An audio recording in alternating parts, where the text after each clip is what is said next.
Baphulaphuli. Ndiyabulela ngeli thuba msasazi. Mandibulise kuwe msasazi, ndibulise kubaphulaphuli beVukani FM jikelele. Ngubani osisithembakazi nje qabaqaba? uThembakazi Yiweni, mandivele ndingene emxholweni, ngumsunguli wamaqela amabini kodwa ke mandigxile kweli siphezu kwalo namhlanje. Ngumsunguli weqela elibizwa ngokuba yiSabata Young Eagles. uThembakazi Yiweni ungumntu osebenza ncakasana nabahlali kwii-community development programs. Ngoku ke iprogram endiyiqhubayo igxile ebantwaneni. So uThembakazi Yiweni nguloo mntu osebenza ne-community. Okay. Undawo apha eKomani? NdiseSabata Dalindyebo kwilokishana encinci msasazi kwezi lokishi zintsha zaseKomani ekuthiwa yiSabata Dalindyebo. Phambi koba ke singene kumcimbi esuphethe namhlanje we-talent show, ukusungula nokudibanisa abantu abatsha, kudla ngobakho injongo phambi koba wenze loo nto. Bezisithini iinjongo zakho? Ndingatyanga xesha lakho msasazi, mandiqale kwintsusa yayo. Mm. Iprogram lena ndiyiqhubayo isusela ekubeni mna ndinguThembakazi ndandiyinxalenye yale program ndisengumntwana, imbumba yekhaya cultural group. Ngo-2010 sasungula iSabata Young Eagles.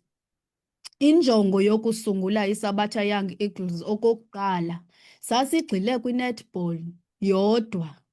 Kodwa ke kunyaka ophelileyo ndathi xa ndibuyela eKomani ndathatha isigqibo sokuphuhlisa abantu abatsha, ingakumbi abantwana abaselula phaa engingqini yam, ngokuthi ndibafundise nge-cultural group. So yandile iSabata Young Eagles isuka kwi-netball yayi-cultural group, ndibafundisa njengomntu owazi idrama nezinye izinto endinozikhankanya msasazi ezino-performance art phakathi, kuba ke ndikwasiso ne-script writer esingadumanga, so nedrama bayayenza.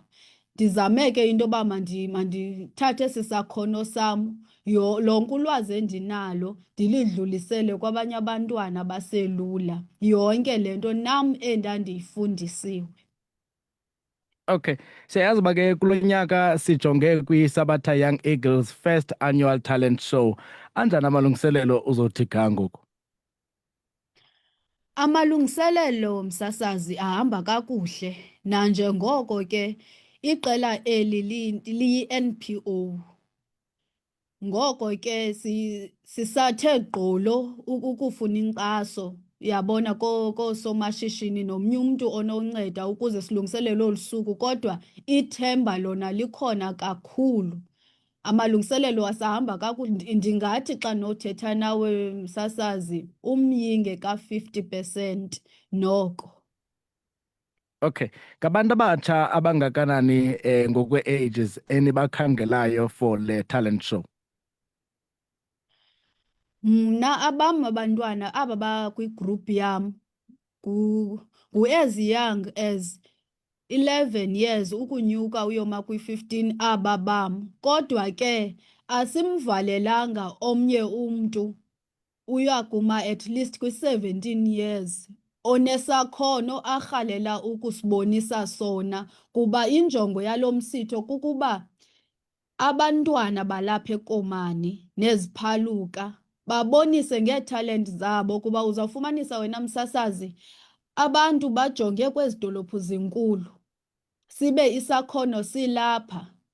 Ngethemba ke lokuba ikhona into eza kuthi vele apha eKomani. Umzekelo, masithi ngenye imini mhlawumbi sizawuba ne-TV ezawuba lapha eKomani kwenzela abantwana zizowuphuhla ngakumbi izakhono zabo, bangasuki apha eKomani bayodumisa kwezinye iidolophu, ibe ikhona inkxaso abanoyifumana apha eKomani.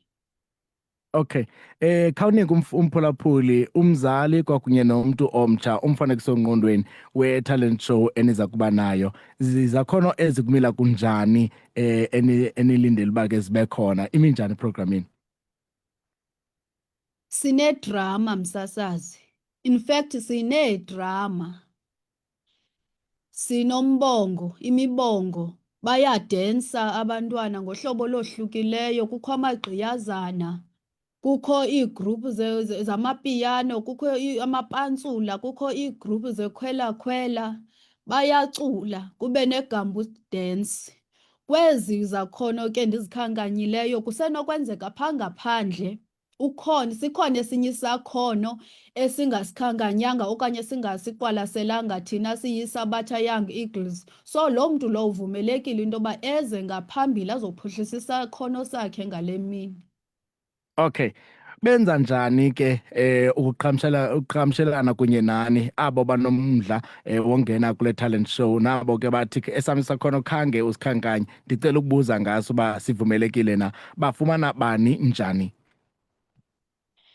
Batsala umnxeba okanye uWhatsApp batsalele uThembakazi Yiweni kule nombolo 064 040 7009. Okay. Masithethe ke ngosuku lwe-talent show. Inini le-talent show iza kuqhubeka phi? I-talent show msasazi wam izawube ikwilokishi yaseSabatha Dalindyebo. Ilokishi yaseSabatha Dalindyebo umntu mhlawumbi ongayichani kakuhle kuba iyilokishi entsha ikufutshane eVictoria Park entla kwe-Army Base. Kune-day care center phaa ekuthiwa yiHarry Gwala. So umsitho lo sawube siwusingathele apho msasazi nge-9 kaAugust uqalela ngentsimbi ye-11 kusasa. Okay. Bakhona bazawufumana izinto ezithile namaqithiqithi mhlambi kuphunyelelwa ntoni?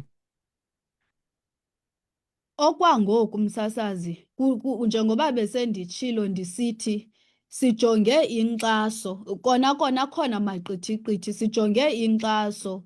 Ngoko ke andikwazi ukuphuhla ndithi amaqithiqithi esiqiniseke ngawo yintoni okwangoku ngalo mzuzu kodwa kakhona amaqithiqithi azawube khona. Hayi ke xa uthembisa siyabulela abantu abatsha bancumile nabo masivale sisithembakazi thatha elithuba ukhuthaze umuntu omtsha especially ongakaliqapheli elakhe iphupha nesakhono anaso nje ukumenza into kokuba akwazi ufocus ebomini futhi agxile kwisakhono sakhe okanye italente. Mandibulele msasazi ngeli thuba. Umntu omtsha omameleyo ekhaya into endinokuyithetha mosi siyayazi uba singuMzantsi Afrika sinomcelimngeni wokungabikho kwemisebenzi. Mna umntu ndingamkhuthaza ukuba adibanise imfundo yakhe onayo imfundo nesakhono anaso asiphuhlise kuba kule mihla siphila kuyo sinamakhasi onxibelelwano, sineendlela ezininzi zonxibelelwano apho italente yakho inokuthi ibonwe khona. Uzibone sowusendaweni ngenxa yetalente yakho.